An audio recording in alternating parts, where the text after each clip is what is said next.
all, my name is Bright Ben.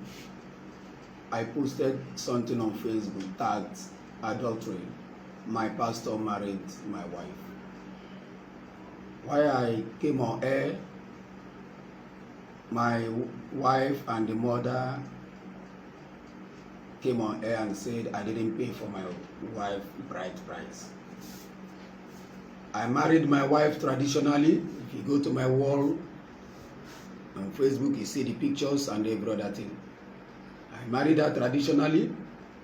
After the traditional marriage, I gave the village boss to come to Rivers State for wedding proper.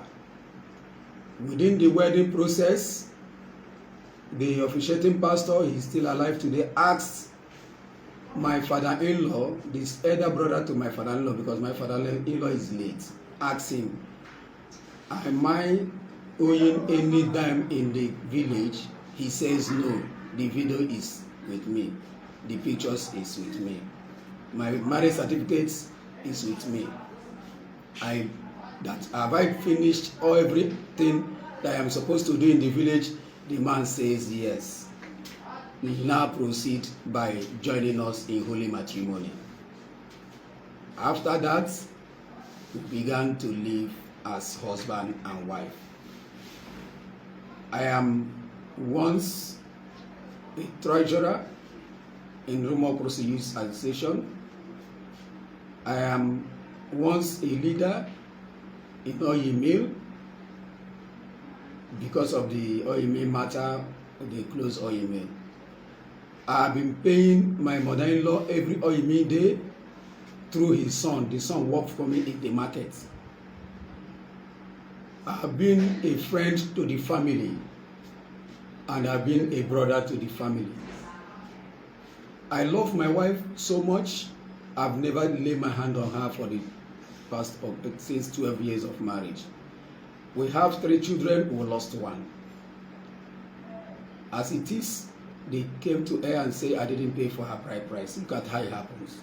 Before I said adultery, and my pastor married my wife. I had a problem with my wife for a year. She left my house, and out of our settlement, she gave me a condition for me to rent an apartment outside my community before she would come back.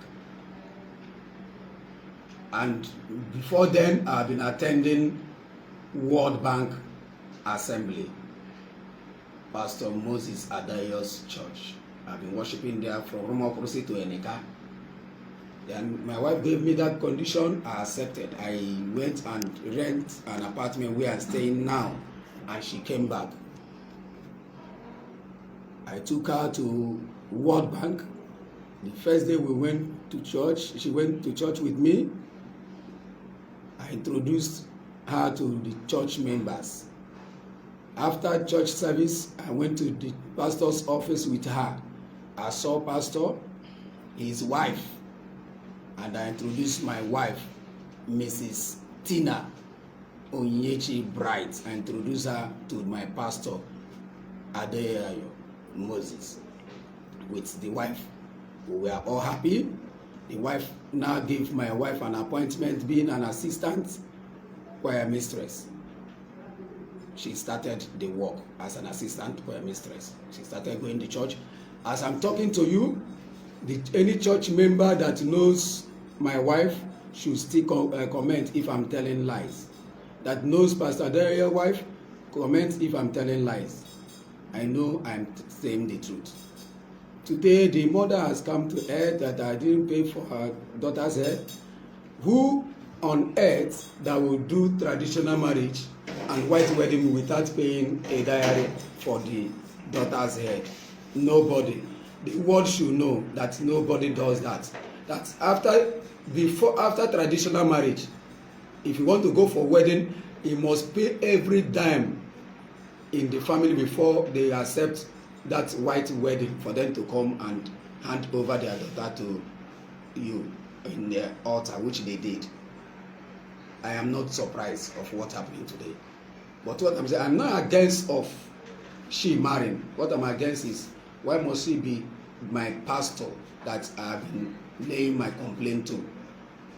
I started like this. I accused my wife of not being faithful to me. I complained to pastor. Pastor said I should call my wife. I called my wife. My wife refused to go, that I should forget about it. I should tell pastor that we have settled, which I did. Today, I saw my wife being married with the pastor. And my wife left my house for 7 months. She left my house for 7 months. And the same pastor is the pastor that I've been reporting matter to for settlement between I and my wife. I love my wife. I put her in social media. I celebrate her in every reason of life. I've never laid my hand on her. I celebrate her, and I know she loves me. Now, why I came to social media is that my life is at stake. Pastor, because before somebody will take what belongs to you, it must not be with empty-eye or anything. But I did not ask my wife to return back to me. No, let the marriage work for them. But why I came on air is that she said one day did not return anything to me, no divorce paper, no anything. Even the person that I'm reporting my matter to was the person that married my wife, being the owner of the church, Pastor Moses Adayo, married my wife. And he is the person that I've been reporting my matter to. Each time I have problem with my wife, I will report to him. I gave my wife oath, tell her to take Bible. She took the Bible and swore that from today, she will not meet another man again. After that day, after 4 days, she took that oath, she left my house and stayed for 7 months. After the 7 months, what I'm saying is him, my pastor, wedding my wife. So I came now to tell them, to tell the public that this is how it happens. I am no more saying she should come back from me, but I'm telling the world so I came to tell the world that my life now is at stake. Because before somebody will take what belongs to you, he must prepare for you to die. But since they did not succeed of killing me, and I have seen it, let the world know that anything that happens to me, Pastor Moses Adayo is involved of it. Because even the first, when I married my wife, when I wedded her, her former boyfriend slept with her after 3 days of our matrimonial wedding. And I took it with me that I asked her, she said it's a mistake, that her girlfriend set her up, that her girlfriend invited her chief bridesmaid invited her best friend, and she never knew that the boy is in her house. And when she went and she saw that the former boyfriend and the boy took advantage of her. The same my mother-in-law, I told her this particular matter. She said I should not worry, that is her friends. She said that they want to scatter my marriage, I should go on with my marriage, which I did. Nobody hear it. I've been holding my wife because I know I love her. But the same person I've been complaining my matter to, that is my pain. My pain is not for my wife to come back.